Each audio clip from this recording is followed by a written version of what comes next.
நம்ம சேனலில் அடுத்து வர ரெசிபி என்ன வேணும், அதே மாதிரி எந்த டைமில் அப்லோட் பண்ணணும் அப்படின்னு மறக்காமல் கமெண்ட் பண்ணுங்கள்.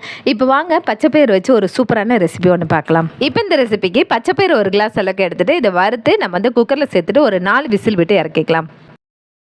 நெக்ஸ்ட்டு கடாயில் 1 கைப்பிடி அளவுக்கு புழுங்கல் அரிசி, 1 ஸ்பூன் அளவுக்கு வெந்தயம் சேர்த்து வறுத்துட்டு இதை நல்லா நைஸாக பவுடர் பண்ணி தனியாக வச்சுக்கலாம்.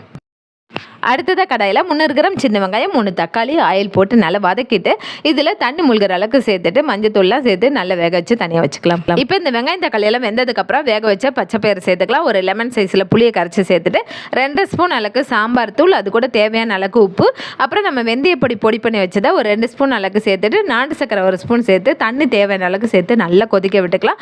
அதுக்கப்புறம் ஆயில் சேர்த்து கடுகு உளுந்தம் பருப்புலாம் சேர்த்துட்டு 1 கைப்பிடி அளவுக்கு பூண்டு தட்டி போட்டு சேர்த்து பாருங்கள், செம்ம டேஸ்ட்டாக இருக்கும். இது கூட கருவேப்பிலையும் சேர்த்துட்டு தாளித்து சாப்பாட்டுக்கு சேர்த்து சாப்பிட்டு பாருங்கள், அட்டகாசமாக இருக்கும். ட்ரை பண்ணி பாருங்கள். தேங்க்யூ.